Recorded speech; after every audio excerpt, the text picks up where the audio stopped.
माता द्रौपदी सुबह सुबह अपने बच्चों को जगाने के लिए उनके कक्ष में गई। माता द्रौपदी ने देखा जहां पर 5 बच्चों को सुलाया था, एक भी बालक जीवित नहीं है।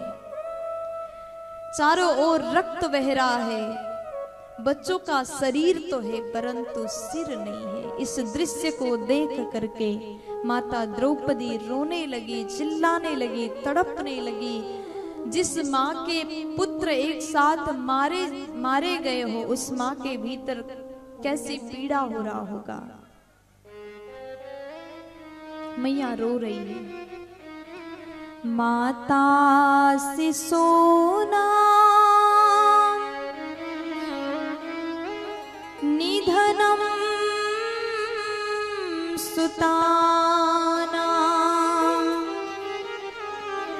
निसम्य घोरम परितप्यमान तदारुदाद्वास्पं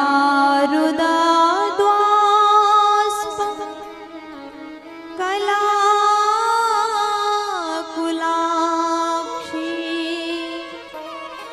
तं सान्त्वयन्ना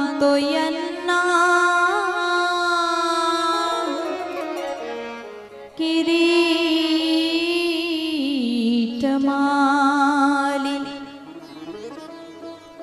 माता शिशूनाम निधनम सुतानम। आज देवी द्रौपदी अपने बच्चों को मृत अवस्था में देख करके रोने लगी, तड़पने लगी, व्याकुल हो रही है।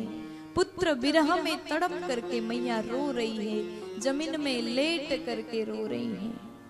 न जाने कौन सा वो पापी होगा जिसने हमारे छोटे बच्चों को मार दिया, कितना निर्दयी होगा जिसने बाल हत्या किया। मैया रो रही है। इधर पांडव भगवान को लेकर के आए, प्रभु के साथ में पांडव आए हैं। अर्जुन ने देखा, देवी ये किसने किया, कौन पापी है जिसने हमारे बच्चों को मारा। मैया बोली, हमको कुछ भी पता नहीं है। मैंने बच्चों को सुलाया, अपने कक्ष में गई, सुबह जगाने आई तो मृत अवस्था में बच्चों को पा रही हूँ। अर्जुन ने कहा, देवी चिंता मत करो, जिस पापी ने हमारे बच्चों को मारा, हम आपके सामने प्रतिज्ञा करते हैं उस पापी को ला करके आपके सामने उसका सिर और शरीर हम अलग कर देंगे। तुरंत अर्जुन भगवान को लेकर के चले गए। अश्वत्थामा भाग रहा था। भगवान कृष्ण ने कहा कि ये अश्वत्थामा पकड़ लो। अर्जुन ने पकड़ लिया, रथ में बिठा लिया। भगवान बोले, अर्जुन ये क्या कर रहे हो, ये पापी है, ये आतता, इसे मार दो, इसे मत छोड़ो। अर्जुन बोले, प्रभु अभी नहीं, द्रौपदी के सामने लेकर के हम जाएंगे, उसके सामने इसे मारूंगा।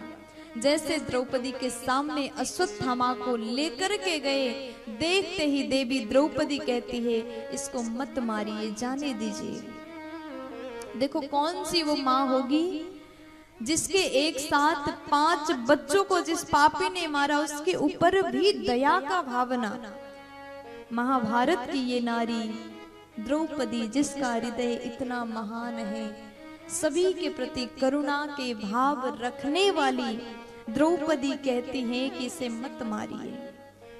कारण ये ब्राह्मण है, अगर आप इसको मारोगे तो ब्रह्म हत्या का पाप आपके ऊपर लगेगा। फिर देवी जी कहती है, अगर आप इसको मारोगे ना तो आज जिस प्रकार पुत्र के विरह में मैं तड़प रही हूँ, वो दशा इसकी माँ को होगा। और एक तो ये गुरु पुत्र है, इसलिए जाने दीजिए, मत मारिए। द्रौपदी के बात पर युधिष्ठिर जी सहमत हैं, लेकिन भीम जी को बड़ा क्रोध आया। अर्जुन क्या कर रहे हो, तुम मारो नहीं तो हम मारेंगे। तुरंत उठ करके तैयार हो गए भगवान की ओर। कोई देख नहीं रहा, आपस में ही चर्चा कर रहे हैं। द्रौपदी रोक रही है, अर्जुन कहते हैं इसे छोड़ना नहीं है, इसे तुरंत मार दूंगा। द्रौपदी बार बार कहती है मत मारिए। आपस में बातचीत कर रहे हैं, भगवान दूर खड़े देख रहे हैं। थोड़ी देर बाद अर्जुन ने भगवान को पूछा, प्रभु आप क्यों शांत हो, क्यों कुछ नहीं बोल रहे। भगवान कहते, मुझे लगा कि आपकी ये फैमिली मैटर है, आपस में चर्चा हो रही है तो हम बीच में क्यों आए।